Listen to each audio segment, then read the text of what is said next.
O si Nestor, 28 anyos, na isang anak ng magsasaka ng mais sa aming baryo. Gaya ng tatay kong si Nilo, ay sa maisan din ako nagtatrabaho. Sarili namin ang lupa at may pagmamalaki ko sa lahat na kami ng tatay ko ang nagtanim ng lahat ng mais na nakatanim doon. Dalawa na lang kami ng tatay ko na magkasama sa aming bahay. Ang nanay ko kasi ay namatay nung 8 taong gulang pa lamang ako. Ang sabi sa akin ni tatay, inatake ng mabangis na hayop ang nanay ko, pero hindi naman niya sinabi kung anong klaseng hayop yaon. Nang mangyari ang lahat ng yon, ay nasa syudad ako, sa bahay ng kapatid ni tatay. Ang totoo niyan, nandoon ako mula 7 taong gulang ako hanggang sa ako ay magbinata.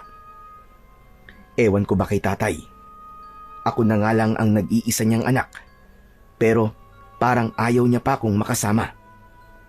Kaya nang umidad ako ng 21, ay umuwi na ako sa aming baryo para makasama ang tatay ko, at doon na ako nagsimulang tulungan siya sa maisan namin.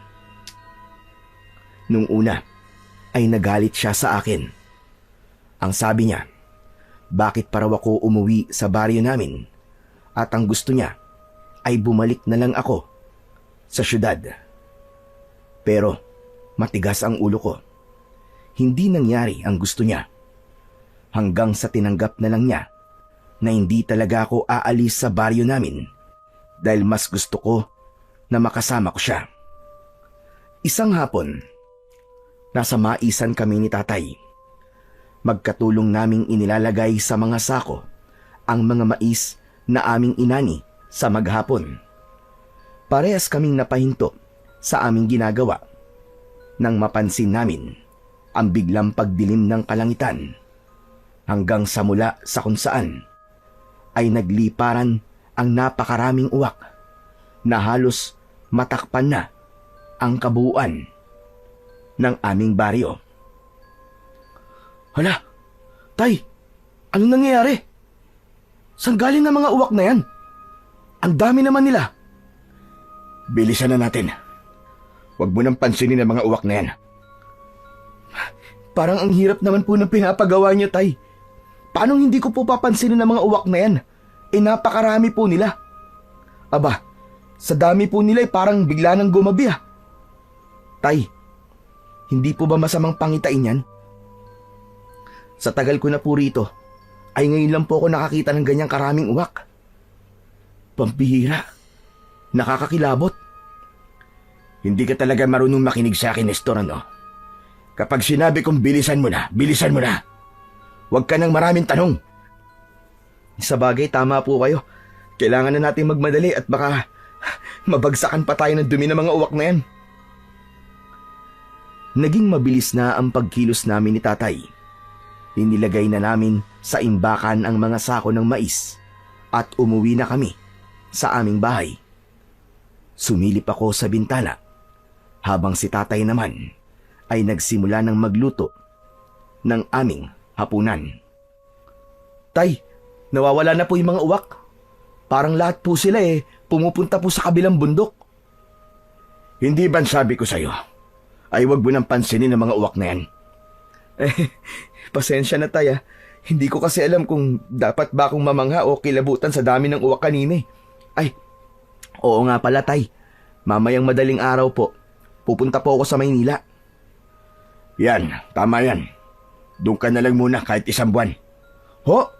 1 buwan? Aba, masyado naman po matagal yun. Dadalawin ko lang naman po roon si Lisa eh. Baka kasi nagtatampo na siya sa akin eh. Kasi halos 3 buwan na kaming hindi nagkikita. Baka kapag nagtagal pa po, na hindi ako nagpakita sa kanya, aba, baka makipag-break na po yun sa akin o hindi naman kaya ipagpalit na ako sa iba nun. Siguro matagal na pong 1 linggo ko ron. Hindi anak, mag-1 buwan ka ron. Ang sabi mo nga, matagal mo nang hindi nakakasama ang nobya mo, di ba? Sulitin mo ng pagpunta mo sa syudad. Kung ang iniisip mo ay ang maisa natin, Huwag mong alalahanin yon. Kaya kong trabaho ron, kahit mag-isa ako. Pwede rin naman akong kumuha ng pansamantalang makakatulong ko kung sakali. Alam niyo, Tay, minsan iniisip ko kung may nagawa ba akong malaking pagkakamali sa inyo nung bata pa ako eh. Kasi Tay, simula po sa pagkabata ko ayaw niyo ako nandito sa baryo natin . Parang ayaw niyo ako makasama. Hindi po ba mas ginusto niyo na doon ako lumaki kay Tito kaysa makasama niyo ako rito? Dahil ayoko lumaki ka sa isang lugar na alam kong wala kang magiging magandang buhay. Maraming oportunidad ang naghihintay sa'yo sa syudad kaysa rito. Hindi ko nga alam kung bakit hindi mo ginagamit ang pinag-aralan mo . Sayang lang ang pagkokolehiyo mo. Hindi naman po sayang, Tay. Kasi nagagamit ko po yung agriculture course ko sa taniman natin. Pero Tay, iniisip ko nga baka ampun niyo ako kaya ayaw niyo ako makasama o kaya baka anak ako ni nanay sa ibang lalaki. Sa tingin mo ba nakakatawa yung sinasabi mo? Talagang idinamay mo pa ang nanay mo na nananahimik? Nagbibiro lang naman po ako, Tay. Pwes hindi magandang biro yung sinabi mo. Hindi mo na iginalang ang alaala ng nanay mo, Nestor. Tay, joke lang po yun. Basta. Doon ka na muna sa Maynila ng 1 buwan. Tapos ang usapan. Hindi na ako umapela pa kay Tatay. Dahil alam ko na kahit na anong sabihin ko ay hindi niya ako pakikinggan. Pero dahil matigas ang ulo ko, syempre, hindi ko siya susundin. Gagawin ko pa rin ang gusto ko at babalik din kagad ako kapag nagkita na kami ng nobya kong si Lisa. Bago ako matulog ng gabing yon, ay nag-empake na ako. Hindi ko dinamihan ang mga dala kong damit dahil hindi naman ako matagal na mawawala. Maaga akong natulog at pagsapit ng 3:00 ng madaling araw ay nag-asikaso na ako. Nang oras na yon ay tulog pa si Tatay. Mabilis akong naligo at nagbihis. Bago ko umalis ay pinuntahan ko si Tatay sa kwarto niya. Ginising ko siya para magpaalam. Tay, aalis na po ako . O sige, mag-iingat ka. Yung napag-usapan natin 1 buwan ka munang mananatili sa syudad. Opo. Mag-iingat po kayo dito, Tay . Huwag niyo po ako mamimiss . Puro ka talaga kalokohan. Sige na, umalis ka na. Baka maiwan ka pa ng bus. Matapos kong magpaalam, ay lumabas na ako ng bahay. Nasa tapat na ng bahay namin ang kinausap kong tricycle driver na siyang maghahatid sa akin sa bus station. Sumakay na ako sa tricycle at makalipas ang halos 1 oras ay nasa bus station na ako. Pagsakay ko ng bus ay napangiti ako dahil sa wakas ay magkikita na ulit kami ni Lisa matapos ang ilang buwan. Pagdating ko sa Maynila ay dumiretso na kagad ako sa apartment ni Lisa. Hindi makapaniwala si Lisa nang pagbukas niya ng pinto ay ako ang makikita niya. Maigpit niya akong niyakap pero nagulat ako nang bigla niya akong itinulak at saka malakas na sinampal. Aray ko naman! Bakit mo naman ako sinampal? Talagang nagtanong ka pa?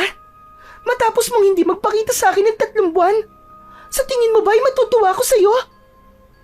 Sorry na. Nagkaroon kasi ng problema sa taniman namin ng mais . Hindi ko pwedeng iwanan si Tatay na mag-isa ron. Saka alam mo namang walang signal sa baryo namin, di ba? Kaya hindi rin kita masabihan kung ano na nangyayari dun sa akin. Totoo ba yung sinasabi mo? Baka naman may ibang babae ka na dun sa baryo nyo, ha? Ano ka ba? Wala. Hindi ko naman sasayangin ng 5 taon na relasyon natin, no? Wala akong ibang ginawa ron kundi ang magtrabaho sa aming maisan. Saka pwede ba? Papasukin mo muna ako. Ay, oo nga pala. O sige, pasok ka.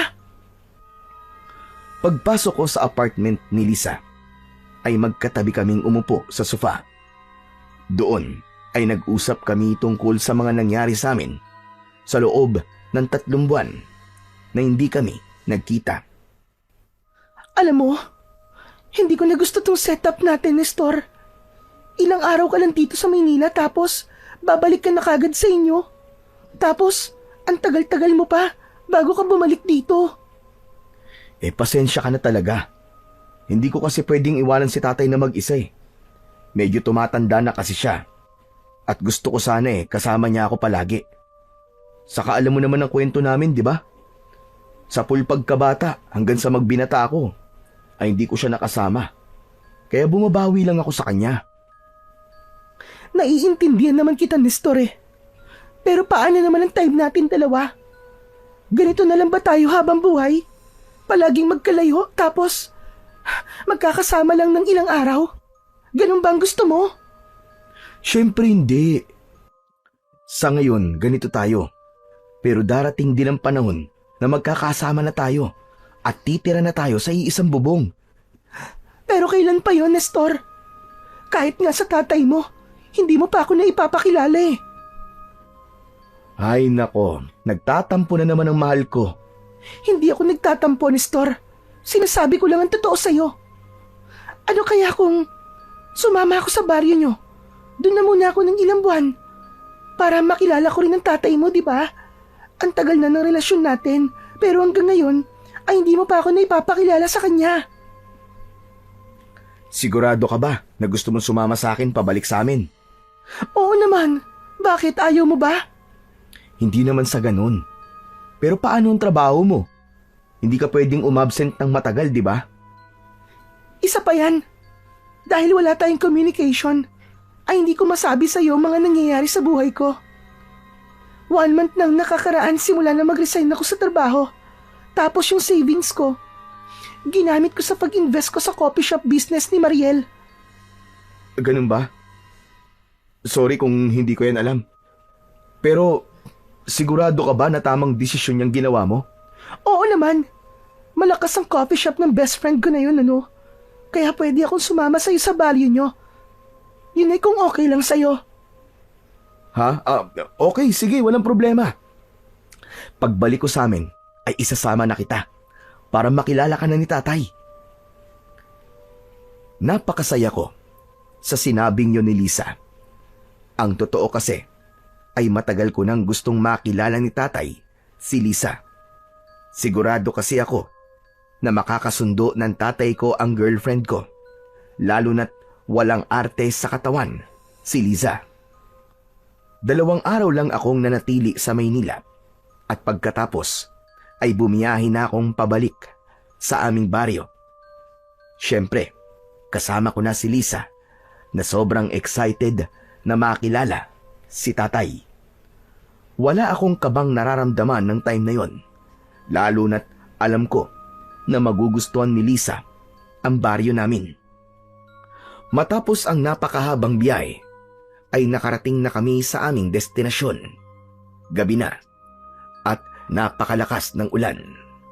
Mabuti na lang ay may dala akong payong, kaya kahit paano ay may proteksyon kami laban sa ulan. Ang malas naman ang punta ko rito sa inyo. Grabe ang lakas ng ulan at hangin. Mukhang may bagyo pa yata. Hindi naman, nagkataon lang yan. Pero nakapagtataka na may bagyo. Summer ngayon. Nestor, malayo pa ba tayo sa bahay nyo? Malapit na tayo. Pagliko natin dun sa may kantong yun, konting lakad na lang tapos nandun na ang bahay namin. Medyo nagmamadali na kami ni Lisa sa paglalakad.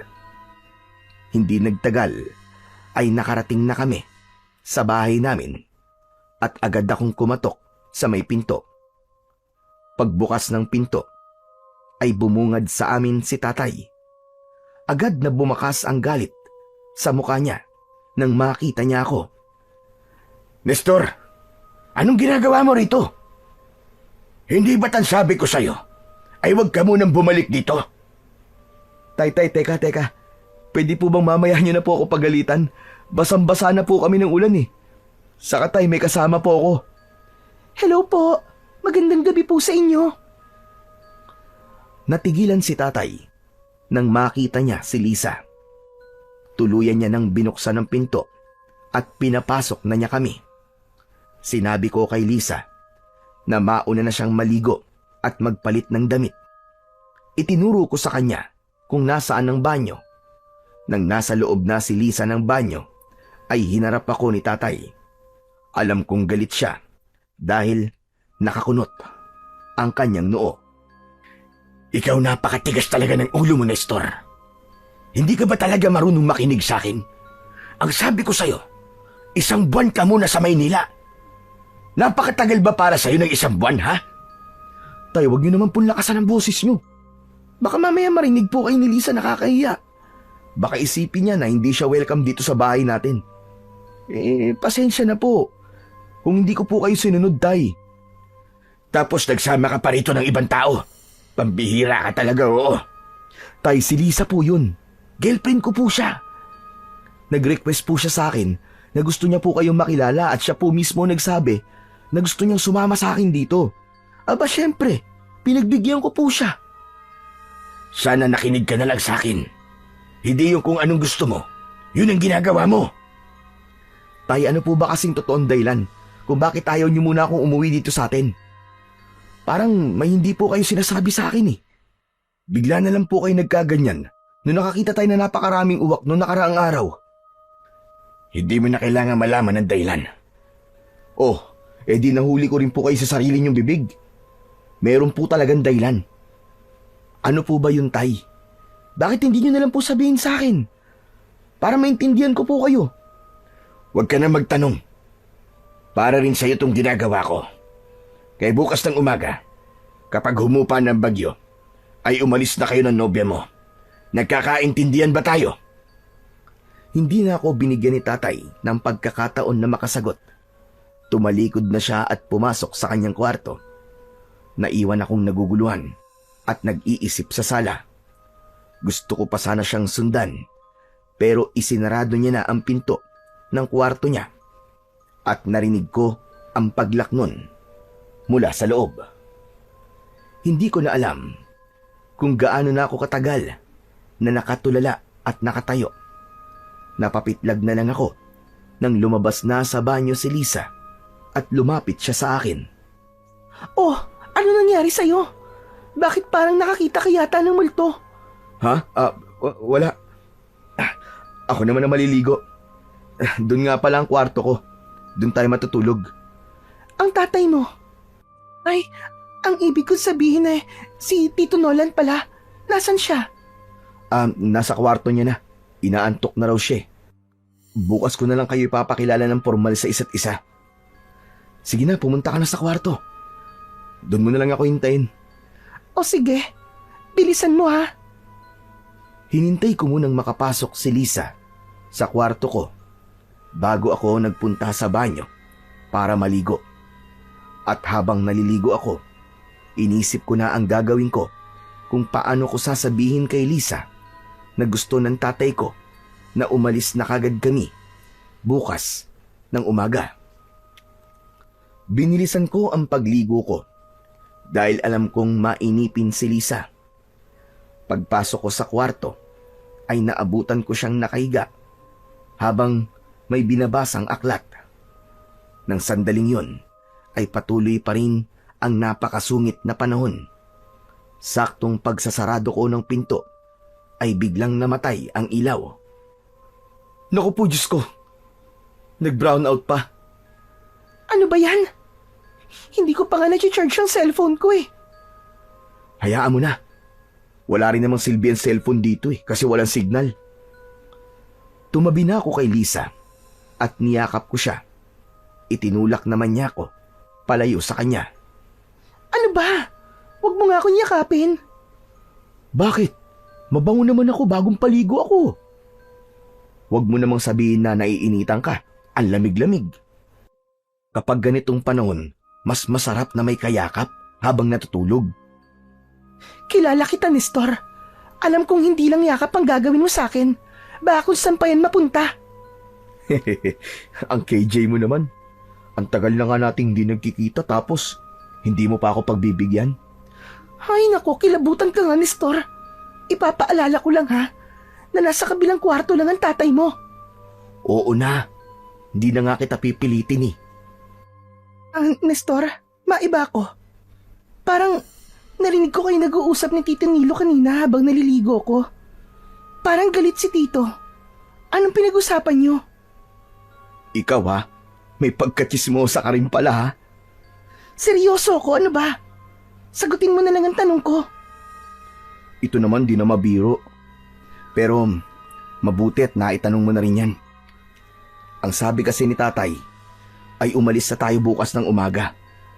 Pasensya ka na, pero ang gusto kasi ni tatay ay 1 buwan daw ako sa Maynila eh. Ayokong pagbigyan siya kasi ayokong mag-isa siya rito ng matagal. Ano? Kung aalis tayo bukas, paano? Lakas-lakas pa ng bagyo. Kapag lang naman humina na ang bagyo. Pero huwag kang mag-alala. Kakausapin ko si tatay bukas para makumbinsi ko siya na huwag muna tayong umalis. Ibig bang sabihin, ayaw niyang nandito ako, ganun ba? Hindi ba niya ako gusto para sa'yo? Kahit hindi pa niya ako nakikilala? Hindi, ikaw naman. Bago kasi ako umalis dito para puntahan ka, ay sinabi na ni tatay sa akin na 1 buwan muna ako sa Maynila. Hindi ko siya sinunod, kaya nagalit siya. Kasalanan mo naman pala eh. Dapat, nagstay ka muna sa apartment ko ng 1 buwan. Tapos, saka tayo pumunta rito sa inyo. Hindi ba ayokong matagal na mag-isa si tatay dito sa bahay? Saka paniguradong mahihirapan niyo sa taniman namin ng mais kapag wala siyang katulong. Ewan ko ba? Pakiramdam ko may malalim na dahilan kung bakit ayaw akong pauwiin ni tatay dito eh. Ano naman ang dahilan na yun? Hindi ko pa alam, pero sisiguraduhin ko na malalaman ko rin yun. O paano? Matulog na tayo.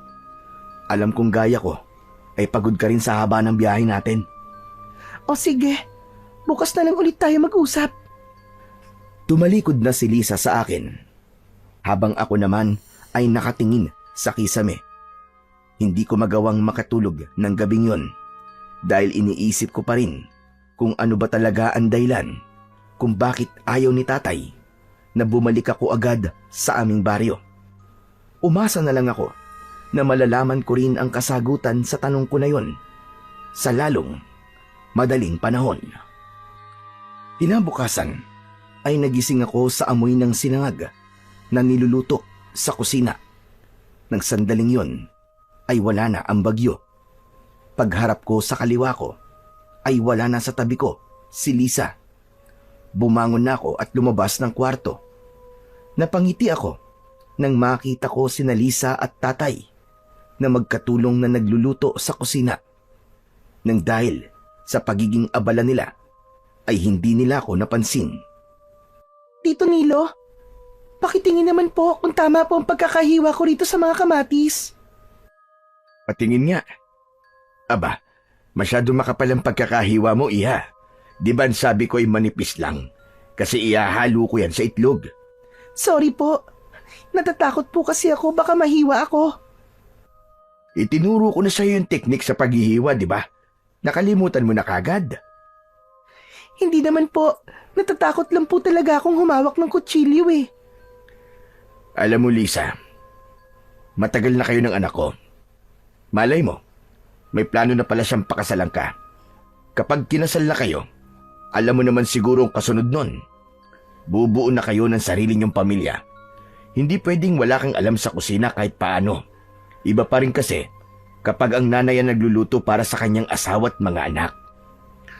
Nako, parang wala naman pong balak si Nestor na pakasalan ako eh. Aba, iha, hindi natin masasabi yan. Napangiti ako sa naging usapan ni Lisa at ni tatay. Hindi ko kasi inasahan. Nagigising ako ng ganun ang bumungad sa akin. Lalo na't kagabi ay nagalit ang tatay ko sa pagdating namin ni Lisa. Pero hindi lang yun ang dahilan kung bakit ako napangiti. Isa rin sa dahilan ay ang pag-uusap nila tungkol sa kasal.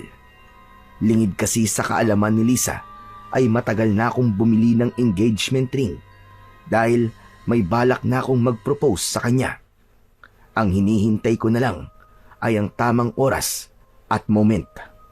Gusto ko kasi Kapag nag-propose ako ng kasal kay Lisa, ay yung tipong hindi niya makakalimutan hanggang sa pagtanda naming dalawa. Lumapit na ako kina Lisa at tatay. Bahagya pa silang nagulat nang makita nila ako. Oh, gising ka na pala. Nagising ako sa bango na niluluto nyo eh. Ang sabi ni Tito, paborito mo pala ang itlog na may kamatis at sibuyas. Kaya yun ang lulutuin namin ngayon. Nako. Mapaparami ang kain ko niyan. Kaya nga dinamihan ko tong sinangag kasi alam kong marami ang kakainin mo. Pero natutuwa po ako na mukhang magkasundo po kayong dalawa. Bakit naman? May dahilan ba para hindi kami magkasundo ni Lisa? Wala namang ginagawang masama si Lisa. Isa pa, mabait naman siya. Kahit walang alam sa kusina. Kaya nga po mag-aaral po ako ng pagluluto simula ngayon. Pagkagising ko kasi nakita ko si Tito na naghahanda ng lulutuin niya. Kaya nakialam ako. Nagkausap na rin kami at kahit papano ay nakilala na namin ng isa't isa. Kaya nga natutuwa ako eh. Ibig sabihin, hindi ko na kailangan mag-effort na ipakilala kayong dalawa sa isa't isa. Pero tatay, ibig din po bang sabihin nito hindi nyo na po kami kagad papaalisin? Ang balak po kasi namin ay talagang magtagal po dito ni Lisa. Tungkol sa bagay na yan, hindi pa rin nagbabago ang isip ko. Kailangan nyo pa rin umalis dito at bumalik sa Maynila pagkatapos natin mag-almusal. Wala nang bagyo, kaya makakabiyahe na kayo na maayos. Pero tay, sundin mo na lang ang sinabi ko, Nilo. Pagbalik mo, saka ko na lang ipapaliwanagan lahat. Nestor, sundin na lang natin ang tatay mo. Pwede naman siguro akong sumama sa'yo pabalik dito after ng 1 buwan, di ba? Nahihiya kasi ako sa'yo eh. Sayang ang pagpunta mo rito. Tapos, hindi ka man lang nagstay dito kahit 1 araw. Hindi naman sayang ang punta ko rito kasi nakilala ko rin sa wakas si Tito Nilo. Malaking bagay na yun para sa akin. Labag sa kagustuhan ko ang umalis kagad kami roon ni Lisa. Bukod kasi na sayang ang ibiniyahin ng girlfriend ko, ay ayoko ring iwanan si tatay ng ganong katagal. Pero dahil 2 na silang pumayag sa pag-alis namin, ay wala na akong nagawa kundi ang sundin ang gustong mangyari ng tatay ko. Sinulit na lang namin ang oras na natitira na kasama ko si tatay.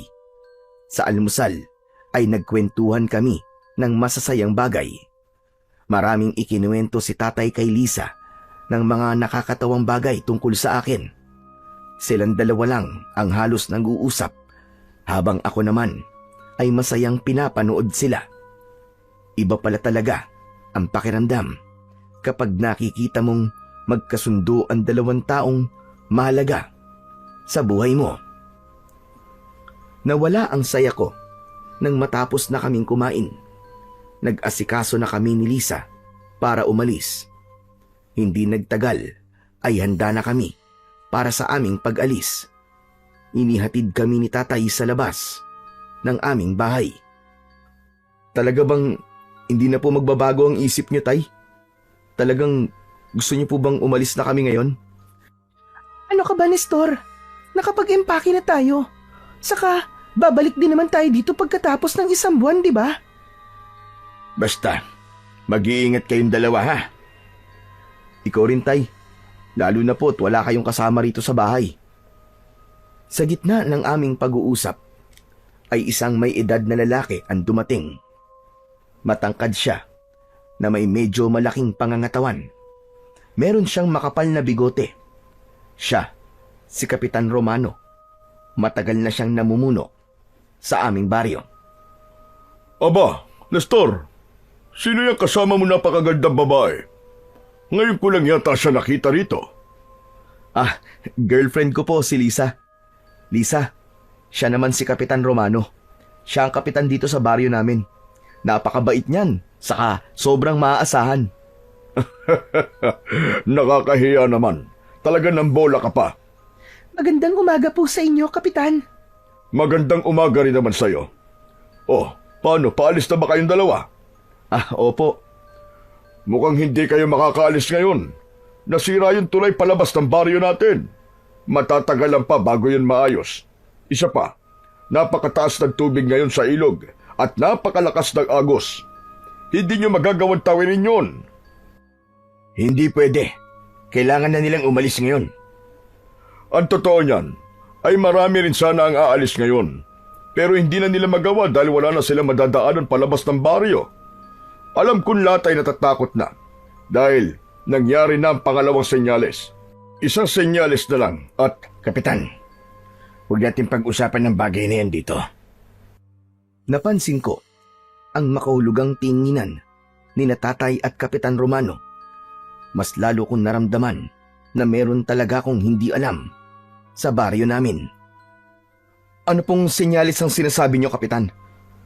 Nestor, tignan niyo nga muna ni Lisa ang daan. Kung kaya niyo makadaan, sige na. Sige po. Lisa, tara na. Iwan muna natin ang mga bag natin dito. Tay, titignan lang po namin yung daan palabas ng baryo. Naglakad na kami ni Lisa, palayo sa bahay. Habang naglalakad, ay tahimik lang ako. Hindi kasi maalis sa isip ko yung sinabi ni Kapitan Romano tungkol sa senyales. Wala akong ideya kung para saan ang senyales na yon at ano-ano yung mga senyales na tinukoy ni Kapitan. Ang tahimik mo yata dyan. Hindi ka ba masaya na hindi matutuloy ang pag-alis natin ngayon? Masaya. Pero yung sinabi ni Kapitan, yung senyales, napansin ko kasi na parang biglang kinabahan si Tatay nang banggitin yun ni Kapitan Romano. Parang meron silang alam na hindi ko alam. Kaya nga napansin ko rin yun. Tapos, yung tinginan nilang dalawa kanina, parang may ibig sabihin. Kaya nga, malakas talaga ang kutob ko na may hindi sinasabi si Tatay sa akin. At kailangan ko malaman yon, Lisa. Matapos ang ilang minutong paglalakad, ay huminto na kami ni Lisa. Dahil nasa harapan na kami ng nasirang tulay. Napakalakas talaga ng agos ng ilog at doon namin nalaman na nagsasabi ng totoo si Kapitan Romano. Hindi na kami nagtagal doon at bumalik na kami sa bahay. Naabutan namin na magkausap pa rin sina Tatay at si Kapitan. Totoo po ang sinabi ni Kapitan, Tay. Nasira nga po yung tulay at sa lakas po ng agos ng tubig sa ilog, imposible po talaga na makatawid kami ron, Tay. Kung ganon, ay wala na tayong magagawa. Kundi manatili kayo rito. Makakasali pala kayo sa pista natin dito bukas ng gabi. Po?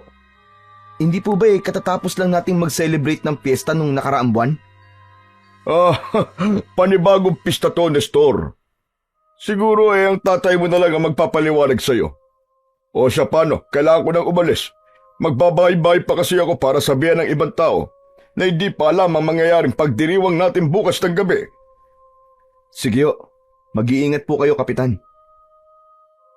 Pagkaalis ni Kapitan Romano, ay nagmamadaling pumasok si Tatay sa aming bahay. Mabigat ang paghakbang niya na para bang may dala siyang napakabigat na problema.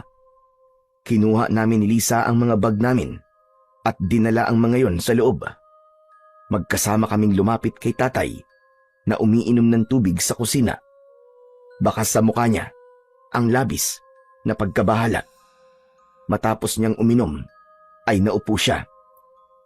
Tay, sigurado na po ako na may kailangan po kayong sabihin sa akin. Sa naging pag-uusap po niyo kanina ni Kapitan, alam ko po na may kailangan po ako malaman tungkol sa baryo natin. Baka po, pwedeng sabihin niyo na ang kailangan kong malaman. Ayoko sanang ipaalam to sa inyo. Dahil ayokong katakutan mo ang ating baryo. May dahilan kung bakit nung bata ka pa ay ipinadala kita sa Maynila.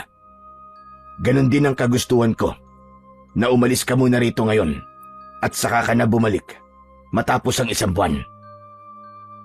Ano po bang dahilan niyo, Tay? Nung bata ka pa at nasa Maynila ka, isang makapangyarihang aswang ang muling nabuhay upang maggasik ng takot at kamatayan dito sa ating baryo sa loob ng 20 gabi. At matapos ang 20 gabi, ay muli siyang matutulog upang magpahinga at magpalakas. Nabubuhay siya makalipas ang 20 taon. At ngayong taon ay ang ika-20 taon matapos ang huli niyang pag-atake. Ang nanay mo, pinatay siya ng aswang na yon. Ano? Pero ang sabi niyo, Tay, mabangis na hayop ang pumatay kay nanay, di ba? Nagsinungaling lang ako sa iyo, anak. Ang makapangyarihang aswang na yon ay isang hanagob, isang uri ng aswang na bunga ng bihirang pagsasama ng 2 magkaibang uri ng aswang. Ang bangkilan at gabunan. Ang pagsasanib puwersa ng dugo ng 2 aswang na yon ay bihirang mangyari at nagdudulot ng pagkapanganak ng isang hanagob. Kaya ang gusto ko ay wala ka rito sa tuwing mabubuhay ang hanagob dahil gusto kong masiguro ang kaligtasan mo. Hindi ko po inaasahan na ganyang bagay pala ang hindi niyo sinasabi sa akin, Tay. Yung mga senyales, ano po ang kaugnayan nun sa pagkabuhay po ng hanagob? Meron 3 senyales kapag malapit ng mabuhay muli ang hanagob. Una, ang pagtakip ng mga uwak sa kalangitan na nangyari na. Ang pangalawa ay isang malakas na bagyo na maaaring maging dahilan para walang tao ang makakaalis sa ating baryo. Nangyari na rin po ang bagyo, Tay. At ano naman po ang pangatlong senyales? Ang pangatlong senyales ay ang biglaang pagkatuyo ng mga pananim. Kapag nangyari na ang huling senyales, ibig sabihin ay magsisimula ng umatake ang hanagob. Pero Tay, kung may mangyayaring hindi maganda rito sa baryo natin, bakit ngayon pa naisipan ni Kapitan na magsagawa ng pagdiriwang ng isang panibagong piyesta? Parang hindi naman yata tama na magsaya mga tao sa ganitong sitwasyon. Hindi ba ang kailangan nating gawin ay mag-isip ng paraan kung paano papatayin ng hanagob na yun? Yan din ang sinabi ko kay Kapitan, anak, habang magkausap kami kanina. Isa kasi ako sa nangunguna sa pakikipaglaban sa hanagob, kaya hindi ako maaaring umalis dito. Ang sabi ni Kapitan, isang matandang babae na babaylan ang nakausap niya mula sa isang malayong baryo. Ayon daw sa babaylan na yon, ay kailangan magkaroon ng selebrasyon para sa hanagob upang hindi na ito pumatay o hindi naman kaya ay mabawasan ang araw na atake yon sa ating baryo. Sigurado ba siya, Tay, na epektibo ang paraang yun? Nararamdaman ko na malaki ang paniniwala niya sa paraang yon, pero duda ako sa mga sinabi niya. Nabubuhay ang hanagob para pumatay at kumain ng tao dahil yun ang paraan niya para lumakas siya. Kaya sa tingin ko, walang pagdiriwang ang makakapigil sa kanya. Nahulog ako sa malalim na pag-iisip matapos ang lahat ng nalaman ko tungkol sa aming baryo. Hindi ko akalain na may ganun palang kakilakilabot na kwento ang lugar namin. Nang sandaling yon ay naunawaan ko na kung bakit gusto kong paalisin ni Tatay. Hindi yun dahil sa ayaw niya kong makasama, kundi upang iligtas ako sa posibleng hindi magandang mangyari sa akin. Pero napagtanto ko rin na mas kailangan akong manatili sa baryo namin upang tulungan si Tatay sa kakaharapin itong laban sa mga susunod na gabi. Dahil sa sira na ang daan palabas ng aming baryo, ay hindi na kami nakaalis ni Lisa sa lugar na yon. Pagsapit ng hapon, ay hindi ko nakita si Lisa sa loob ng bahay. Lumabas ako at nakita ko siya na mag-isang nakatayo sa labas. Nakatanaw siya sa kawalan at mukhang malalim ang iniisip. Lumapit ako sa kanya at nagulat siya nang bigla akong sumulpot sa likod niya. Nakakagulat ka naman. Akala ko kung sino na. Ang lalim kasi ng iniisip mo eh. Kaya hindi mo na namalayan ang paglapit ko. Iniisip mo ba yung mga sinabi ni Tatay kanina tungkol sa hanagob? Totoo ba talaga yung mga sinabi ni Tito Nilo? May aswang ba talagang mabubuhay dito at papatay ng mga tao sa loob ng 20 days? Kilala ko ang tatay ko, Lisa. Hindi yun sinungaling na tao. Kaya kung ano man ang sinabi niya sa atin kanina ay naniniwala ko. Isa pa, mas mabuti nang maniwala tayo kaysa hindi. Paano? Kung totoo pala yung hanagub, di ba? Mas maganda na maniwala tayo para mapaghandaan natin kung ano ang mga posibleng mangyari. Nestor, natatakot ako. Paano kung mabuhay na ang halagob na yon? Paano kung isa tayo sa maging biktima niya? Ayoko pang mamatay, Nestor. Marami pa akong pangarap sa buhay. Huwag kang mag-alala, Lisa. Nandito ako. Sa tingin mo ba, hahayaan ko may mangyaring masama sa'yo? Siyempre gagawin ko ang lahat para protektahan ka. Kahit pa ibuwis ko ang buhay ko. Huwag naman sanang umabot pa sa ganun. Ayoko namang mamatay ka pa. Nang dahil lang sa akin. Ganun kita kamahal, Lisa. Gagawin ko ang lahat para sa'yo. Ang corny mo. Kasing corny mo ang mga mais nyo. Sa gitna ng pag-uusap namin ni Lisa, ay nakita namin si Kapitan Romano. May kasama siyang matandang babae na kilalang mahusay na manggagamot sa aming baryo. Siya, si Aling Emma. Huminto silang dalawa sa harapan namin ni Lisa. O ano, Nestor? Nasabi na ba sa'yo ni Nilo ang mga dapat mong malaman? Opo. Sinabi niya na po sa akin kanina.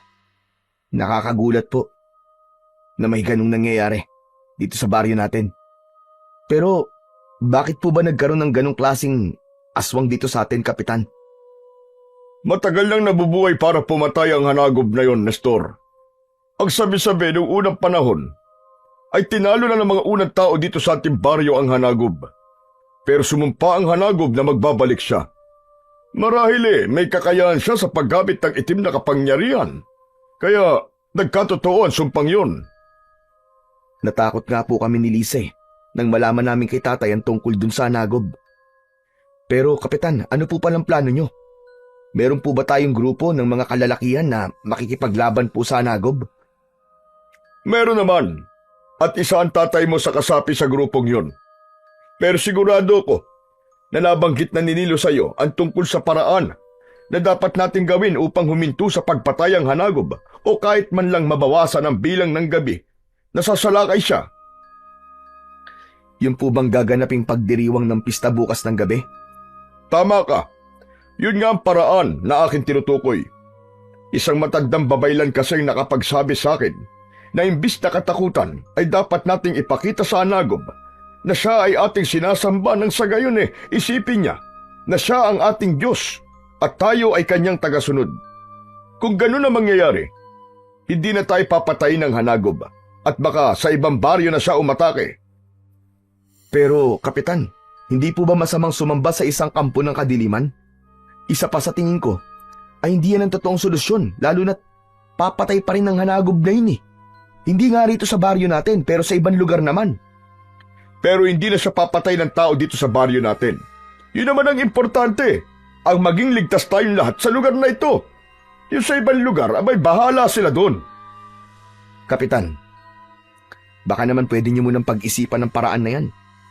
Hindi kasi maganda ang pakiramdam ko pagdating sa bagay na yan Bago mo pa sabihin yan, ay ginawa ko na yan, Nestor.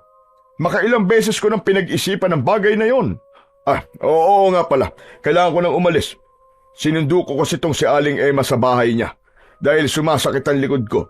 Kailangan ko ng maayos na hilot. Nalipat ang tingin ko kay Aling Emma at doon ko napansin na titig siya kay Lisa. Si Lisa naman ay hindi makatingin ng diretso kay Aling Emma dahil mukha siyang nakakatakot. Aling Emma, may problema po ba? Imbis na sagutin ang tanong ko, ay hinawakan ni Aling Emma ang kamay ni Lisa na para bang pinupulsuhan nito yun. Binabati kita. Lalaki ang anak mo. Po, ano pong sinasabi nyo? Igatad mo ang sarili mo, Ineng. Aling Emma, tara na. Huwag mo nang gambalain pa sina Nestor. Nestor, mauna na kami. Sige po. Mag-iingat po kayo, Kapitan. Nang nakaalis na sina Kapitan Romano at Aling Emma, ay may takot sa mga mata na tumingin si Lisa sa akin. Nestor, anong ibig sabihin ni Aling Emma na lalaki ang anak ko? Aba, malay ko. Baka naman nahulaan niya na lalaki ang magiging unang anak natin. Ano kaya kung simulan na natin gumawa ngayong gabi? Tamang-tama kasi nasa maisan si tatay. Tayo lang nga nandito sa bahay. Tumigil ka nga. Puro ka talaga kalokohan eh. Pero nakakatakot naman si Aling Emma. Kanina niya pa kasi ako tinitignan habang magkausap kayo ni Kapitan. Huwag mo nalang pansinin si Aling Emma. Matanda na kasi yun eh. Kaya kung ano-ano nang sinasabi niya, ang gawin natin ay magkulong na lang tayo sa kwarto. Tumigil ka, Nestor. Hindi ka makakaisa sa akin ngayon. Ang mabuti pa ay tulungan mo na lang si Tito Nilo sa maisan. Pabiro akong inirapan ni Lisa at saka siya pumasok sa bahay.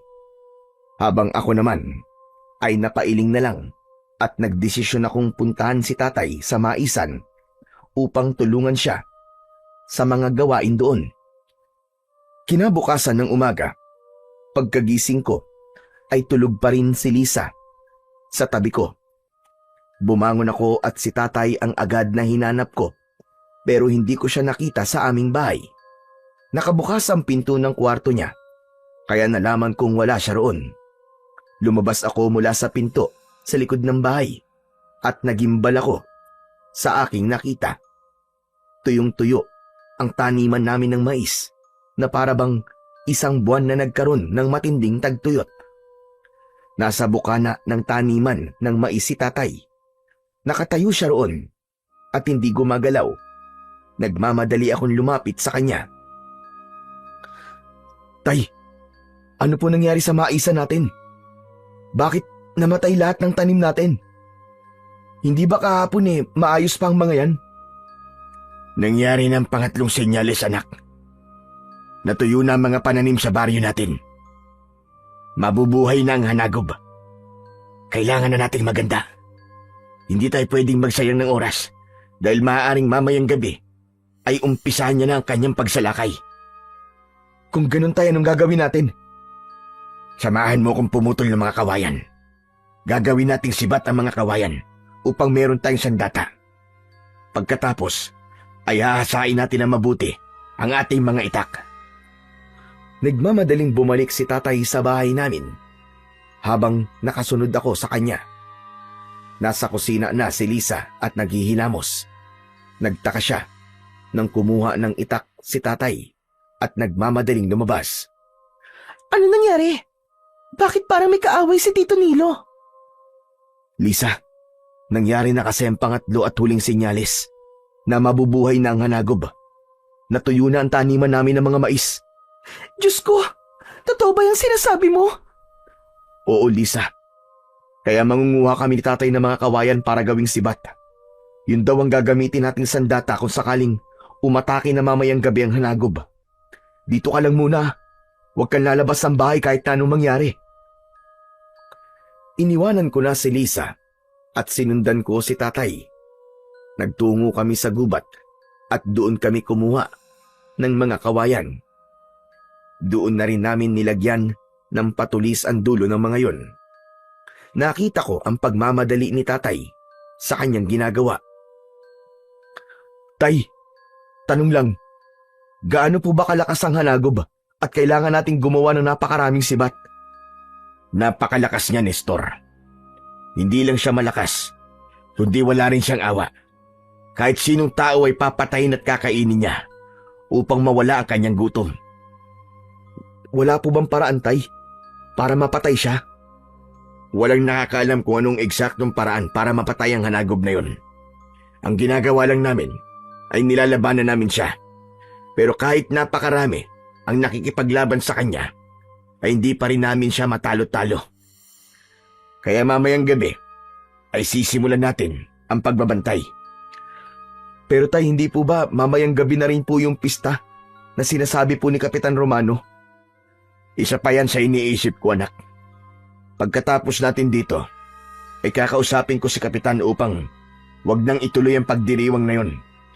Masyadong mapanganib kung maraming tao ang nasa labas ng kanilang bahay mamayang gabi.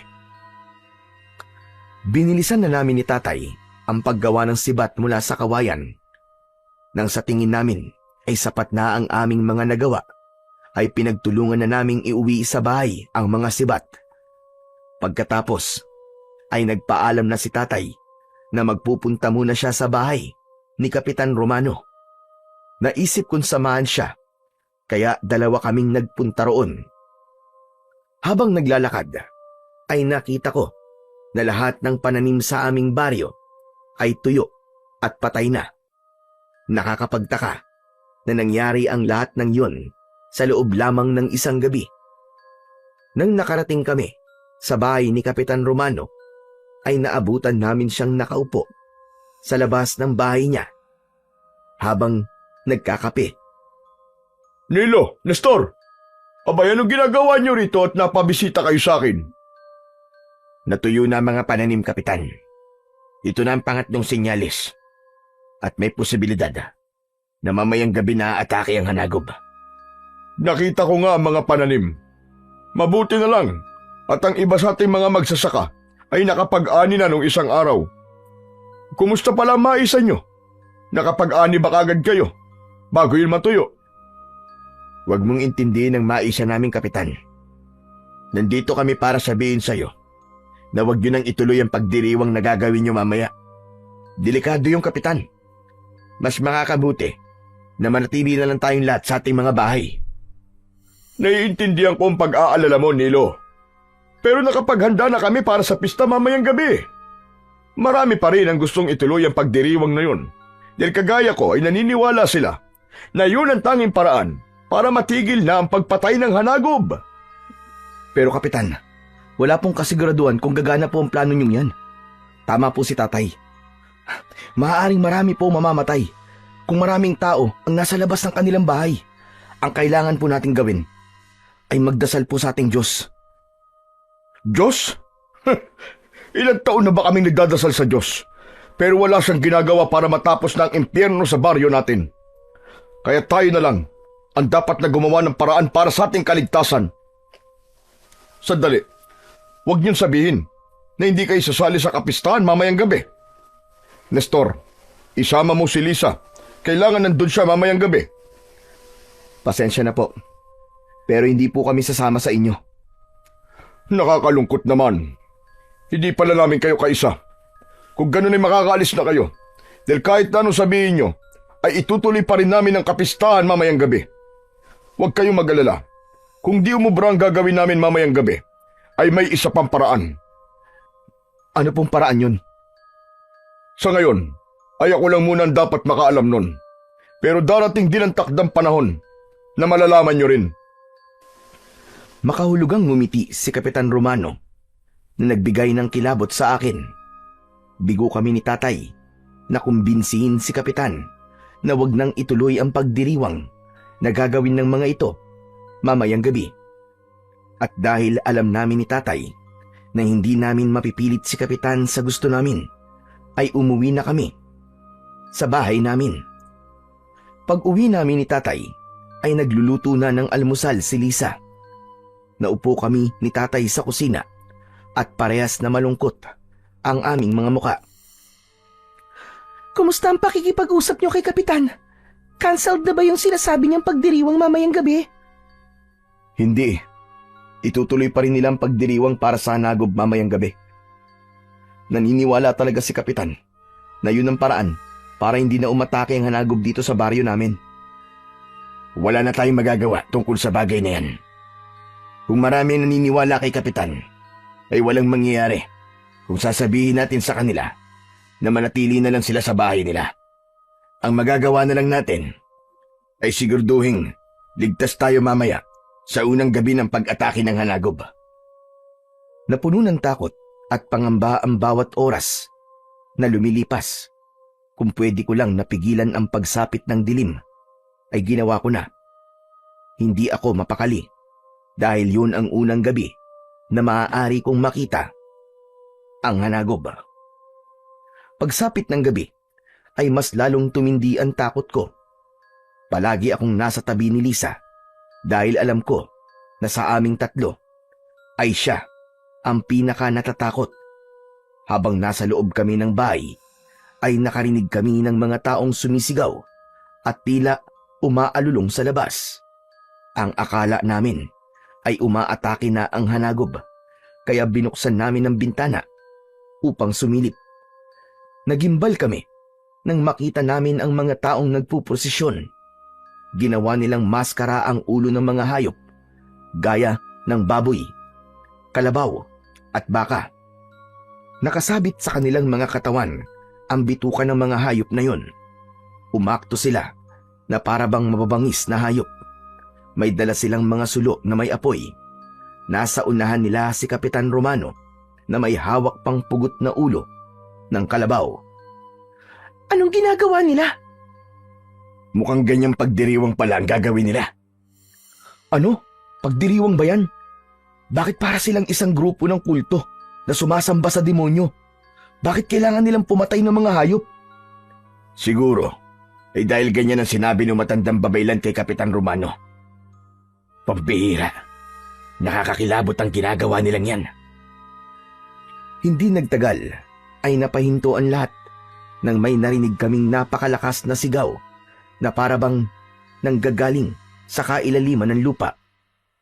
Humangin ng malakas at nang tumingala kami ay nakita namin ang isang nilalang na lumilipad sa tapat ng buwan. Para yung isang tao na may napakalaking pakpak. Nagpapaikot-ikot yun sa ere na parabang naghihintay ng tamang pagkakataon para umatake. Tay, ano po yung lumilipad na yun? Yun na ang hanagob, anak. Nabuhay na siya. Nagising na siya para pumatay at kumain sa loob ng 20 araw. Nestor, kunin mong itak sa kusina. Kailangan nating maging handa. Nagmamadali akong nagtungo sa kusina para kunin ang itak. Nang bumalik ako sa tabi ng bintana, ay sakto na lumilipad na paibaba ang hanagob. Pasugod yun sa mga tao. Mga kasama, huwag kayong matakot! Lumuhod tayong lahat! Ipakita natin sa hanagob na sinasamba natin siya! Magsiluhod kayo! Sabay-sabay na lumuhod ang mga tao habang palapit ng palapit sa mga yon ang hanagob. Dumi pa si Kapitan Romano. Hanagob! Sinasamba ka namin! Ikaw na ang aming kinikilalang Panginoon! Kami ay iyong mga tagasunod! Nang tumapak sa lupa, ang mga paa ng hanagob ay patuloy sa pagkampay ang malalaki nitong mga pakpak. Gumapang ang matinding kilabot sa buong katawan ko nang makita ko ang anyo ng hanagob. Ang balat niya ay halos itim ang kulay na parang isang matandang puno. Napakatulis ng mga kuko niya. Maging ang mga ngipin niya ay parabang maliliit na dulo ng kutsilyo. Malaki ang mata niya na kulay pula na palaging nanlilisik. Meron siyang malalaki at mahabang sungay na parang sa demonyo. Kapansin-pansin na tila nabubulok ang kanyang katawan at kahit malayo kami ay naaamoy namin ang nakakasulasok niyang amoy na parabang nabubulok na patay na hayop. Bakit hindi pa tumatakas sa mga tao? Mukhang bulag na sila sa paniniwala na sinabi ni Kapitan. Ano pong gagawin natin, Tay? Hindi po ba natin lalabanan ang hanagob? Mukha po siyang mahina dahil nabubulok na po ang katawan niya. Huwag mo siyang maliitin, anak.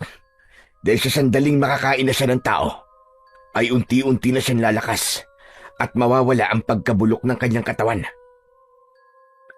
Hindi natinag ang mga tao mula sa pagkakaluhod. Habang ang hanagob ay isa-isang tinitignan ang mga tao na parabang nagsisimula na yung pumili kung sino ang kakainin nito. Hanggang sa muling lumipad ang hanagob at muling nagpaikot-ikot sa ere. Mga kanayon, nakita niyo na! Gumana ang ating pagsamba sa hanagob. Hindi niya na tayo papatayin! Masayang tumayo ang mga tao at nagpalakpakan. Pero sa gitna ng kanilang kasiyahan ay mabilis na bumulusok paibaba ang hanagob. Dinagit nito ang isang lalaki at habang nasa ere ay sinakmal nito yun sa leeg.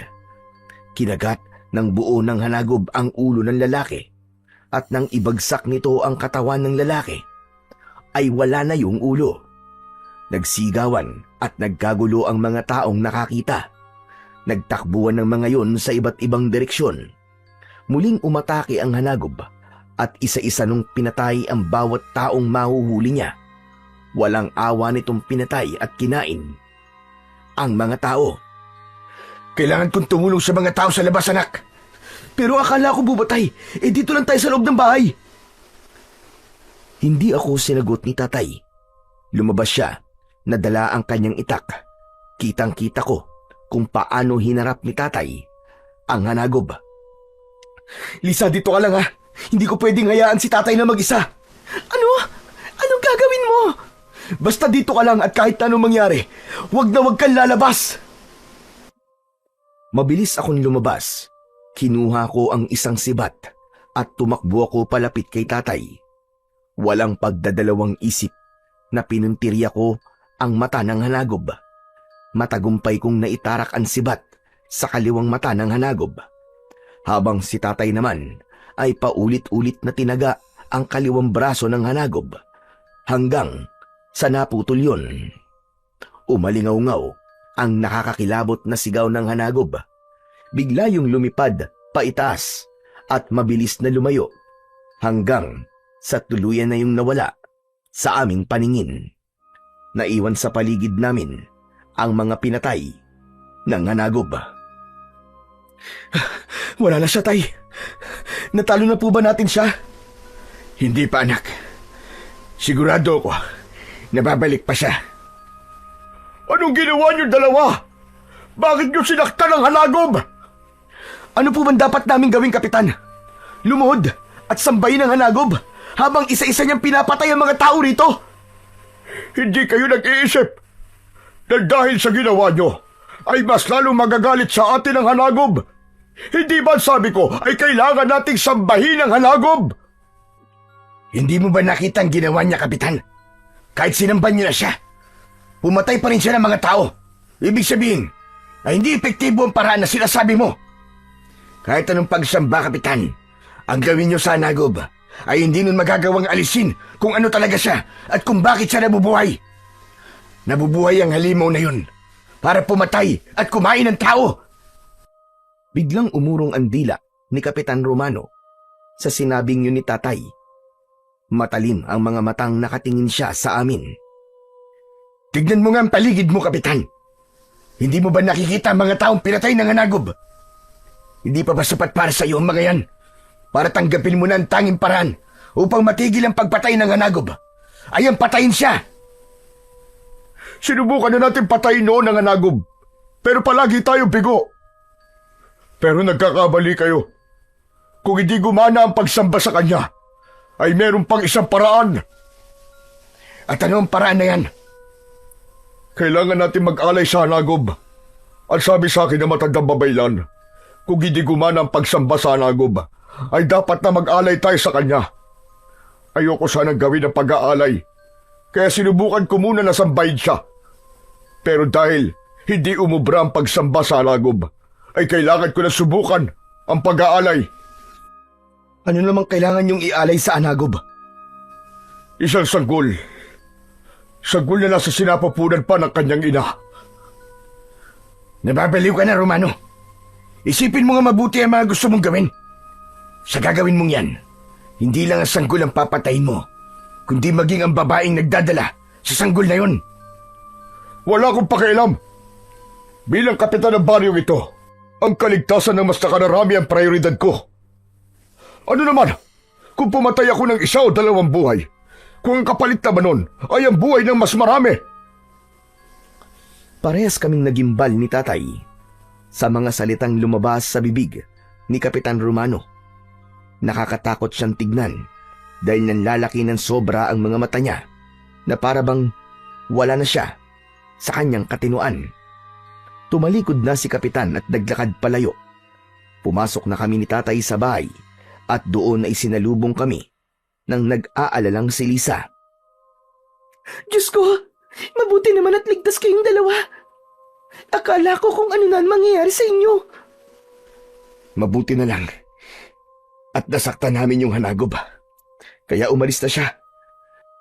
Pero hindi pa tayo ligtas, Nestor. Unang gabi pa lamang ito.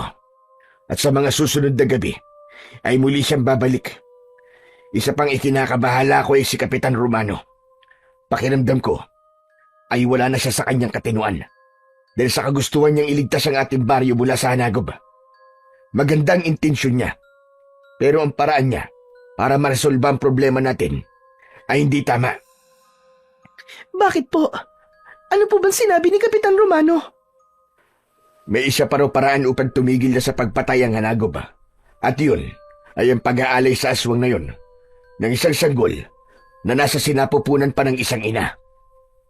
Diyos ko, nakakakilabot naman po yan.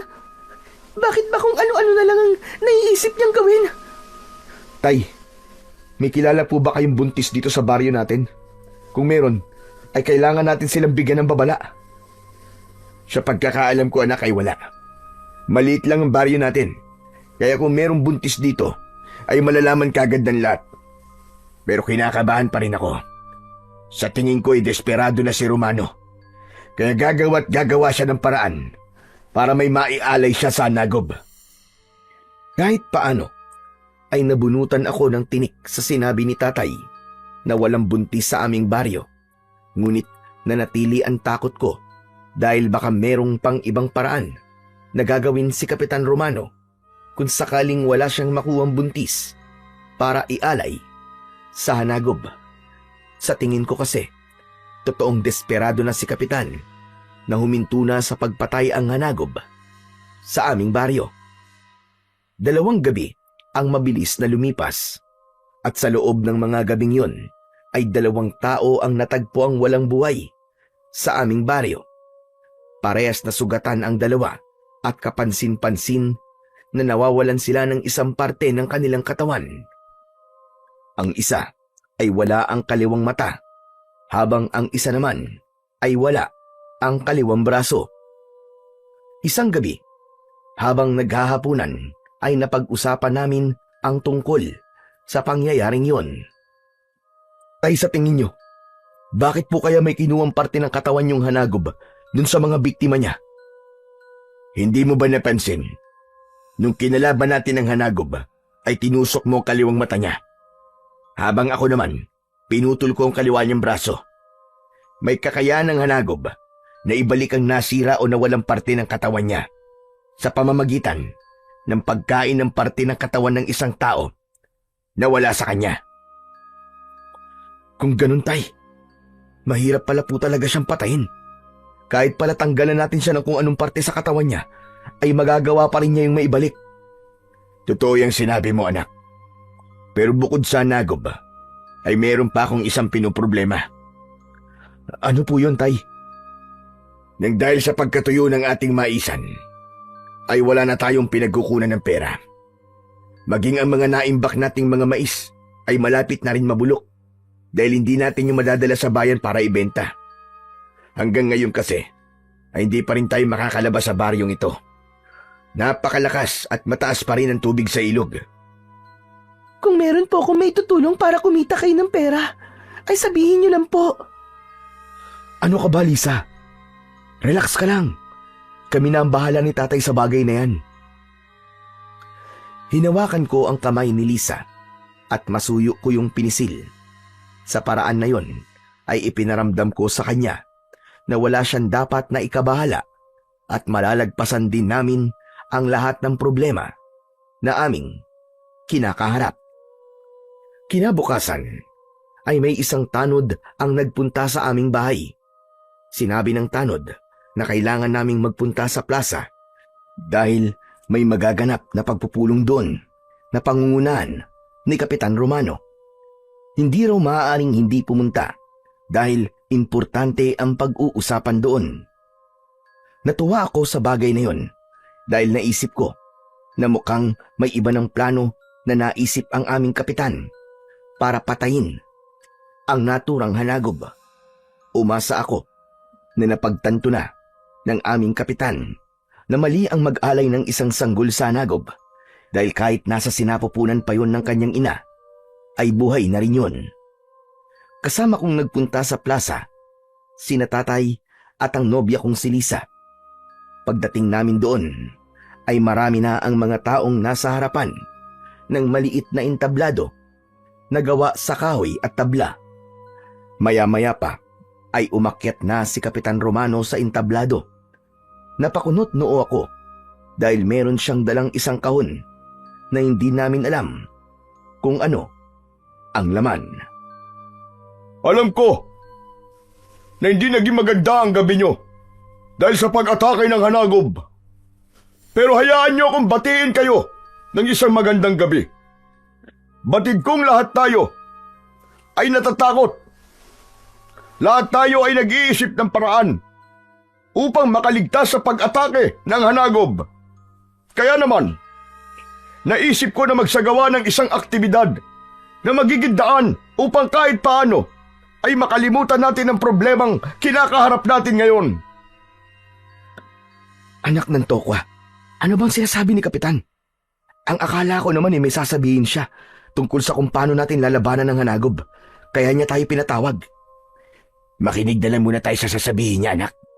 Hintayin muna natin siyang matapos sa kanyang pagsasalita. Ngayong umaga ay magsasagawa tayo ng parapol. Lahat ng pangalan ng nakatira rito sa ating baryo ay nakasulat sa maliit na papel at nakalagay sa kahon na hawak ko. May isang mananalo sa inyo ng 5,000 piso. Malaking halaga na yon, di ba? Nagbulungan ang mga tao. Nakita ko na natuwa sila sa sinabi ni Kapitan Romano. Pero ako ay hindi nasiyahan sa bagay na yon. Hindi kasi angkop na magkaroon ng ganong kasiyahan habang may kinakaharap na malaking problema ang aming baryo. Nakangiting inalog ni Kapitan Romano ang kahon. Maya-maya pa ay binuksan niya yon at kumuha siya ng isang nakatuping papel.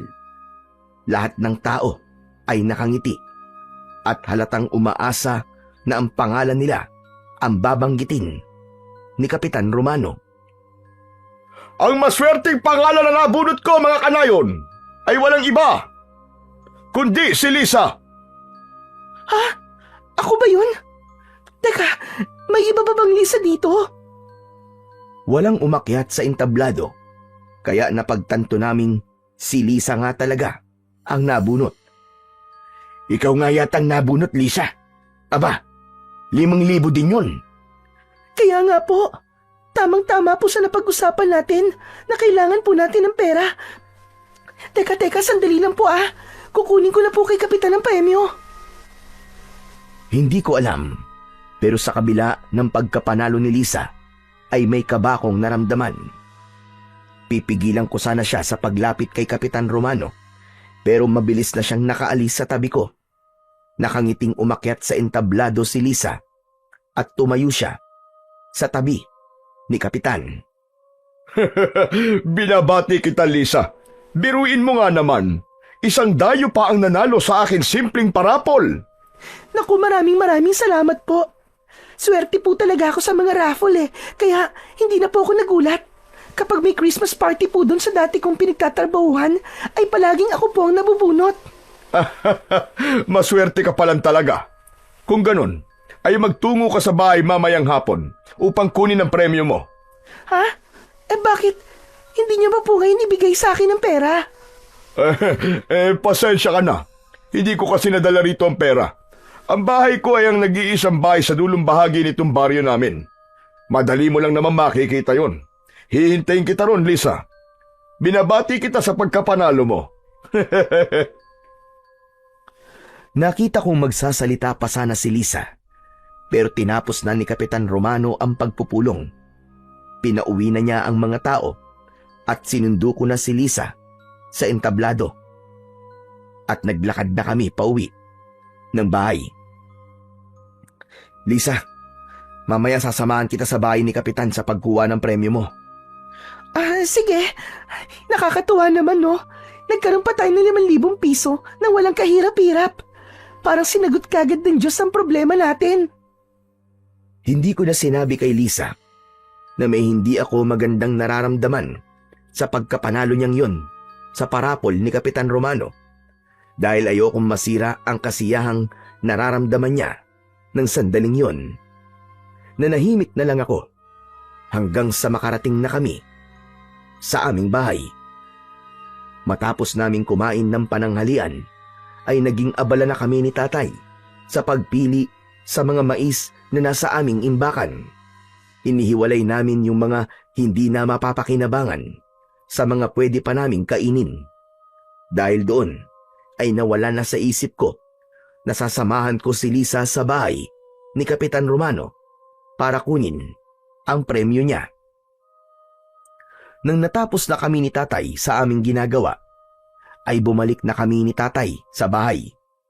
Nagtaka ako dahil wala roon si Lisa. Ganun pa man, hindi ako masyadong nag-isip ng kung ano-ano dahil baka lumabas lang siya at naglakad-lakad. Pero nang sumapit na ang 5:00 ng hapon, ay doon na ako nag-alala kasi hindi pa rin bumabalik si Lisa.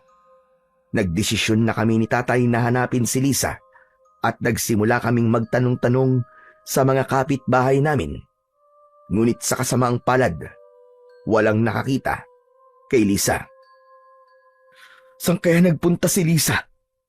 Bakit kasi hindi siya nagpaalam sa atin kung saan siya pupunta Maliit lang tong baryo natin at hindi rin siya makakalis dito dahil sa ilog. Sigurado ako na nandito lang siya. Sana nga tay. Kanina pa kasi ako kinakabahan Sandali. Hindi ba dapat isasamahan mo siya kanina papunta sa bahay ni Kapitan Romano? Hindi kaya naroon siya? Oo nga pala Tara na po kina Kapitan Tay. Bilisan po natin at malapit na pong dumilim. Malalaki ang hakbang na tinungo namin ni tatay ang bahay ni Kapitan Romano. Nakasarado ang pinto ng bahay niya. Kaya naman kumatok kami. Hindi nagtagal ay pinagbuksan kami ni Kapitan. Magandang hapon po, Kapitan Romano. Oh, ano ginagawa niyo rito? Kung naparito kayo, para kausapin ako sa sinabi kong paraan para tumigil na sa pag-atake ang hanagop, ay huwag na kayo mag-alala dahil hindi ko nagagawin yun. Napagtanto ko na maling pumatay ako ng inosenteng sagol para lang sa kagustuhan kong iligtas ang ating baryo. Masaya po kaming marinig yang Kapitan. Pero wala po kami rito para kausapin kayo tungkol sa bagay na yan Kapitan, itatanong lang po namin sana sa inyo kung nagpunta ba rito kanina si Lisa para kunin yung premyo niya doon sa parapol nyo. Oo. Nagpunta nga siya rito kanina. Siguro yung mga bandang 3:00 ng hapon yun. Naibigay ko na sa kanya 5,000 piso Alam niyo po ba kung saan po siya nagpunta pagkatapos niyang pumunta rito sa bahay niyo? Hanggang ngayon po kasi, hindi pa rin po siya umuwi sa bahay Abe, wala na ba siyang nababanggit sa akin kung saan siya pupunta? Ang iniisip ko, ay dediretso na siya pauwi sa inyo. Pagkabigay ko kasi sa kanya ng pera, ay umalis na siya kaagad. Anak nang, saan na kaya siya nagpunta? Malapit ng dumilim Baka abutan siya ng gabi sa labas. Baka naman naglakad-lakad lang siya. Baka naman nagpapalipas ng inip. Iba po kasi ang pakiramdam ko Kinakabahan po ako. Kapitan, pwede niyo po bang sabihan ng mga tanod niyo na hanapin si Lisa? Ay, sige, walang problema. Huwag kayong mag-alala. Dahil sisiguraduhin kong makakauwi si Lisa sa inyo bago tuluyang gumabi. Maraming salamat po. Tay, tara na. Hanapin na po natin ulit si Lisa.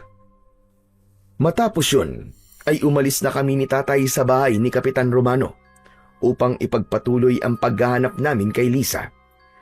Lahat ng bahay na nadadaanan namin ay kumakatok kami para magtanong sa mga tao na naroroon kung nakita ba nila ang girlfriend ko. Pero kahit isa ay walang makapagsabi sa amin ng impormasyon kung nasaan si Lisa. Hanggang sa sumapit na ang 7:00 ng gabi. Nasa labas pa rin kami ni Tatay.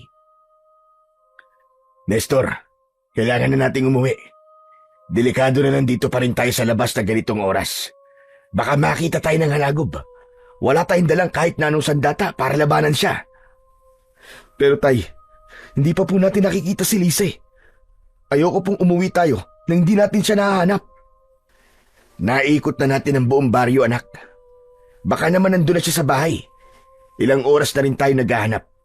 May posibilidad na nakauwi na siya sa mga oras na ito. Ewan ko po Tay, pero hindi ko nararamdaman na nasa bahay na po si Lisa. Hindi natin malalaman kung hindi muna tayo uuwi. Mabilis akong nag-isip at napagtanto ko na may punto ang sinabi ni Tatay. Sa huli, pumayag na lang ako na umuwi sa bahay. Pero nanlumo ako nang pag-uwi namin ay wala pa roon si Lisa. Mangiyak-ngiyak na ako ng sandaling yun. Abot langit na ang pag-aalala ko para sa aking nobya. Tay, lalabas lang ako ulit ha. Hanapin ko lang ulit si Lisa. Kahit ako na lang po maghanap sa kanya, Tay. Magdadala na lang po ako ng itak para sakaling kung makita ko ng hanagob ay malalabanan ko siya. Nestor, makinig ka sa akin, anak. Delikado nang lumabas. Pero Tay, hindi ko po pwedeng pabayaan si Lisa. Baka kung ano na po nangyayari sa kanya eh. Kailangan ko po siyang hanapin. Nestor, anak. Makinig ka. Ipagdasal na lang natin na ligtas siya. Pasensya na po, Tay. Pero hindi ko po kayang iasa sa dasal si Lisa. Kailangan may gawin ako.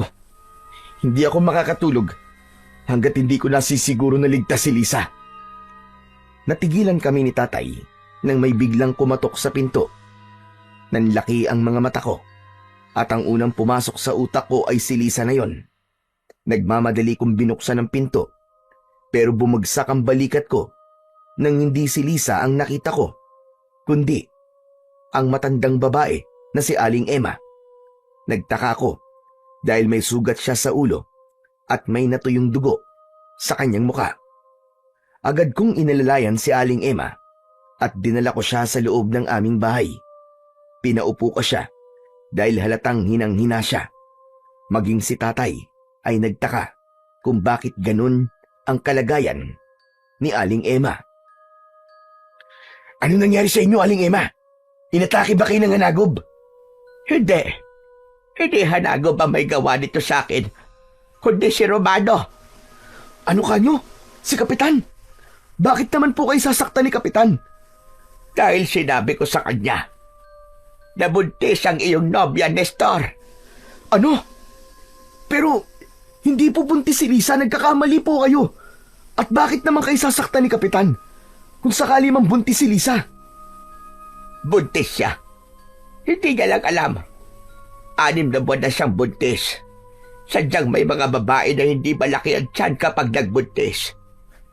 Nang nasa bahay na ako ni Romano ng araw na nakausap ko ang nobya mo, ay tinanong niya ako kung ano ang ibig ko sabihin na lalaki ang anak ng nobya mo. Sinabi ko na buntis si Lisa. Nagtaka ko nang matuwa si Romano. Nagtanungin ko siya ay sabi niya sa akin na nakita niya na ang iaalay niya sa hanagob. Tumutol ako kaya pinukpok niya ako ng bote sa ulo. Itinali niya ako at binihag niya ako para hindi ko masabi sa inyo ang plano niya kay Lisa. Mabuti na lang at nagawa kong makatakas. Kung ganun, si Kapitan na may hawak ngayon kay Lisa? Tama ka. Siya ka, Nestor. Malamang ay hindi rin totoong parapol na ginawa na yun ni Romano. Sinadya niyang si Lisa ang manalo roon para pumunta si Lisa sa bahay niya.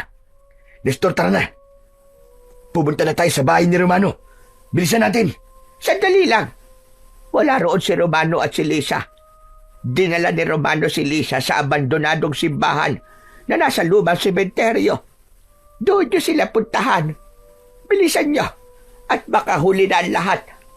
Ngayong gabi na iaalay ni Romano si Lisa sa halagob. Hindi na kami nag-aksaya ng oras ni Tatay. Kumuha kami ng tig-isang itak at tumakbo na kami patungo sa lumang sementeryo. Hindi ako makapaniwala na buntis pala si Lisa. Ngunit hindi ko magawang maging masaya dahil mas iniisip ko ang kaligtasan ng aking nobya. Sa wakas ay narating na namin ang lumang sementeryo. Natanaw namin ang lumang simbahan na sa tuktok ay may malaking krus na gawa sa kahoy. Ang dulo ng krus ay merong patusok. Nakita namin na nakatali si Lisa sa malaking krus at nasa tabi nito si Kapitan Romano. Tumakbo kami papunta sa simbahan pero hinarangan kami ng mga lalaki na naniniwala kay Kapitan Romano. Sinubukan nila kaming pigilan ni tatay, kaya naman napilitan kaming labanan sila. Nestor anak, alerto ka.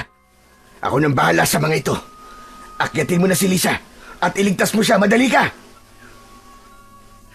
Nang marinig ko ang pagsigaw ni Lisa, ay agad akong pumasok sa lumang simbahan. Umakyat ako sa paikot na hagdan hanggang sa nakarating ako sa tore kung saan naroon ang kampana. Kahit napakataas ng aking kinaroroonan, ay lumabas ako mula sa bintana ng tore at mula roon ay umakyat ako papunta sa bubong. Nakita ko kagad si Kapitan Romano na nakadipa habang nakatingala sa kalangitan. Hanagob! Panginoong Hanagob, nasan ka na? Narito na ang alay ko sa iyo. Kunin mo ang sanggol na nasa sinapupunan ng babaeng ito, kapalit ng hindi mo pagsalakay sa aming baryo. Panginoong Hanagob, nasan ka? Magpakita ka, Panginoon! Hayop ka! Tumigil ka na sa mga kabaliwan mo, Kapitan! Nahihibang ka na! Maingat akong naglakad, palapit kina Lisa, dahil marupok na ang bubong ng simbahan. Nestor! Nestor, tulungan mo ako! Demonyo si Kapitan! Tulungan mo ako! Hindi niyo ako mapipigilan. Bakit ba hindi niyo maintindihan na ginagawa ko to para sa ating lahat, para sa kaligtasan ng lahat? Hayop ka! Hindi ako papayag na gamitin mo ang aking mag-ina sa kaibangan mo! Wala ka na magagawa, Nestor. Tanggapin mo na lang ang kapalaran ni Lisa. Isipin mo na lang na isa siyang bayani na inalay ang kanyang buhay para sa ating lahat, para sa ating kaligtasan. Wala na. Nababaliw ka ng talaga. Paano ka nakakasiguro na totoo nga mga sinabi sa'yo na matandang babayla na yun? Dahil desperado na ako matapos sa kasamaan ng Hanagob dito sa ating baryo. Ginagawa ko to para protektahan ang lahat ng mga nakatira dito. Magsasalita pa sana ako nang biglang humangin ng malakas. Sinabayan yon ng nakakatakot na sigaw ng Hanagob. Tumingala ako sa kalangitan at kinilabutan ako ng gusto nang makita ko ang Hanagob na lumilipad sa itaas ng krus kung saan nakatali si Lisa. Nandiyan na siya. Nandiyan na ang Panginoon ko. Hindi niyo na ako kayang pigilan. Panginoong Hanagob, kunin mo na ang babaeng ito at ang sanggol niya. Ito ang alay ng baryong ito. Para sa iyo. Kunin mo na siya. Nanlaki ang mga mata ko nang bumulusok na paibaba ang Hanagob. Sa kabila ng posibilidad na bumigay ang bubong, ay mabilis pa rin akong tumakbo upang iligtas si Lisa.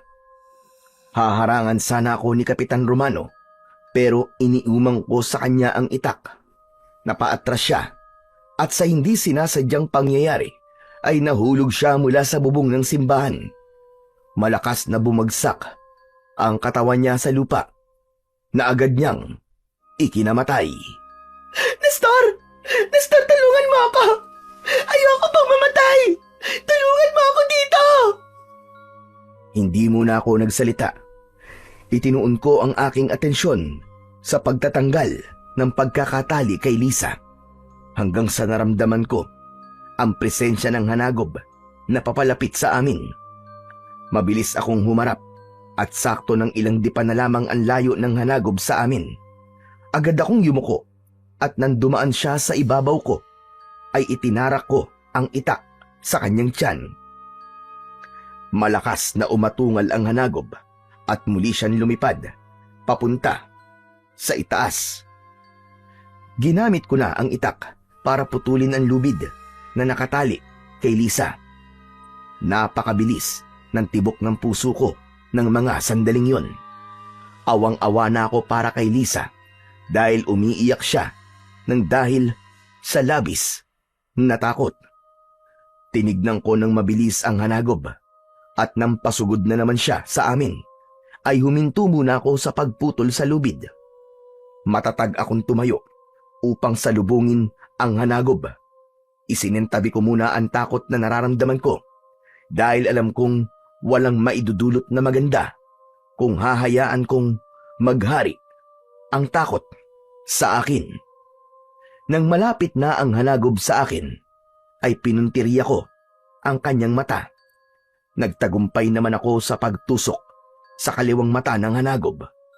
Pumailan lang sa paligid ang kalunos-lunos na sigaw ng halimaw. Tumayo ang hanagob sa harapan ko. Hindi ko ipinakita sa kanya na natatakot ako. Sige, lumapit kang demonyo ka. Hindi ako natatakot sa'yo. Lapit! Lumapit ka! Nestor! Mag-iingat ka! Nang aatakihin ako ng hanagob, ay binutas ko ang pakpak niya gamit ang itak at saka ko siya malakas na itinulak. Nahulog mula sa bubong ang hanagob dahil hindi na siya makalipad. Pinilit pa niyang lumipad pero dahil sa malaking butas sa pakpak niya ay dire-diretso siyang bumagsak. Malakas na bumagsak ang hanagob kung saan bumagsak si Kapitan Romano. Tinignan ko ang hanagob at kahit paano ay nakahinga ako ng maluwag dahil hindi na siya gumagalaw. Inakala ko na patay na siya ng sandaling yon. Muli kong nilapitan si Lisa at nagmamadali ko ng pinutol ang lubid na nakatali sa kanya gamit ang aking itak. Nang tuluyang ko na siyang napakawalan, ay agad ko siyang niyakap. Iyak pa rin siya ng iyak. Nestor, maraming salamat. Akala ko katapusan ko na. Salamat talaga sa'yo. Tana, tapos na Lisa. Ligtas ka na. Sa tingin ko, ay patay na ang hanagob. Nestor, yung hanagob. Yung hanagob, boy pa siya. Mabilis akong sumilip sa ibaba at nagimbal ako nang malaman ko na gumagalaw pa ang hanagob. Napatingin ako sa malaking krus. Isang ideya ang naisip kong gawin. Lisa, tulungan mo akong itulak ang krus. Dali, itulak natin pababa. Bakit? Para saan? Basta, gawin mo na lang ang sinabi ko. Matapos yun, ay pinagtulungan namin ni Lisa na itulak ang napakalaking krus. Dahil sa luma na ang simbahan na yon, ay hindi kami nahirapang gawin yon. Dahil medyo may karupukan na nga ang krus na yon. Naraglag ang malaking krus at eksaktong tumusok sa dibdib ng hanagob. Ang matulis na dulo nun na parabang may gumabay sa krus. Hanggang sa mula sa kung saan ay dumating ang napakaraming mga uwak. Pinagkaguluhan ng mga uwak ang hanagob at nang muling lumipad sa impapawid ang mga uwak ay wala na ang hanagob. Para bang kinuha ng mga uwak na yon ang hanagob at dinala sa kung saan. Nestor, tapos na ba? Patay na ba yung hanagob? Sabihin mo sa akin, Nestor. Tapos na ba? Sa tingin ko, wala na siya, Lisa. Nagtagumpay tayo, Lisa. Ligtas na kayo ng anak natin. Mabuti naman. Salamat sa Diyos. At salamat sa iyo, mahal ko. Oo nga pala. Sorry. Kung, kung hindi ko alam na buntis ako. Normal lang kasi sa akin na minsan ay matagal akong walang buwan ng dalaw. Hindi rin naman kasi lumalaki ang tiyan ko eh. Kaya wala talaga akong kaalam-alam na buntis ako. Nestor, baka isipin mo, hindi ko sinasabi sa'yo na buntis ako ha. Lisa, ano ka ba? Huwag kang mag-alala. Hindi ko iniisip ang alinman sa mga yan. Naipaliwanag na sa akin ni Aling Emma na may mga babae talaga na hindi nila alam na buntis sila. Mabuti naman. Pero Nestor, hindi ka ba nagagalit sa akin? Kasi hinayaan kong mabuntis mo ko. Ha? Bakit naman ako magagalit sa'yo? Eh tayong dalawa naman ang gumawa niyan, di ba? Ginusto natin yun pareho. Saka, napakasaya ko nga eh. Kasi, magkakaroon na tayo ng anak. Magiging tatay na ako. Ikaw ba? Masaya ka rin ba kagaya ko? Oo naman, Nestor. Abot langit ang kasiyahan ko. Kasi, kahit hindi pa tayo kasal, ay alam kong nabuo ang batang ito nang dahil sa pagmamahalan nating dalawa. Mahal na mahal kita, Nestor. Kayo ng anak ko, ang buhay ko. Nang nabanggit ni Lisa ang salitang kasal, ay napangiti ako. Lumuhod ako sa kanyang harapan at pasimple kong kinuha sa bulsa ng aking pantalon ang engagement ring na palagi kong daladala. Diretso kong tinignan si Lisa sa kanyang mga mata. Hoy, Nestor, anong gagawin mo? Bakit ka nakaluhod? Tumayo ka nga dyan, ano ka ba? Baka mahulog ka pa dyan eh. Nestor, ano ba? Lisa, ang totoo, matagal ko nang binili ang singsing na to. Palagi ko itong dala para sa magandang pagkakataon na tanungin ka ng isang napaka-importanting katanungan. Lisa, mahal ko, handa ka bang pakasalan ako at makasama ako habang buhay? Para ka namang sira. Oo naman. Ang tagal ko na kayang hinihintay na mag-propose ka sa akin. Kinuha ko ang isang kamay ni Lisa at isinuot ko sa daliri niya ang singsing. Matapos yun ay tumayo ako at mahigpit kaming nagyakap. Kasabay nun ay binigyan ko siya ng isang mainit na halik sa kanyang labi. Hindi na kami nagtagal sa itaas ng simbahan at bumaba na kami. Sinalubong kami ni tatay at nagulat ako dahil lahat ng mga lalaking humarang sa amin ay bagsak na. Wow, grabe! Tay, ang galing niyo naman! Natalo niyo po ang mga lalaking yan. Kahit mag-isa lang kayo, anong ginawa niyo? Kung hindi mo na itatanong sinanay ko talaga ang sarili ko sa pakikipaglaban dahil sa nagob. Pero pinatulog ko lang ang mga yan. Hindi ko sila kayang patayin dahil alam kong nabulag lang naman sila sa paniniwala nila kay Kapitan Romano. Pero tay, kahit na po, napakagaling niyo pa rin. Pero mas magaling ka, anak, dahil nagtagumpay kang patayin ng hanagob. Ikaw ang tunay na bayani. Kahit nga po ako hindi makapaniwala na magagawa ko po yun. Siguro po, dahil lang po sa kagustuhan ko pong iligtas si Lisa, ay lumabas po ang tapang at lakas na itinatago ko. Pero tay, sa tingin niyo po ba, ay patay na po talaga yung hanagob?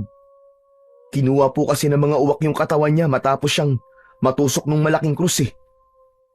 Alam mo, anak, sa totoo lang ay hindi ko rin alam. Pero ito ang unang beses na may nakagawang patayin ng hanagob.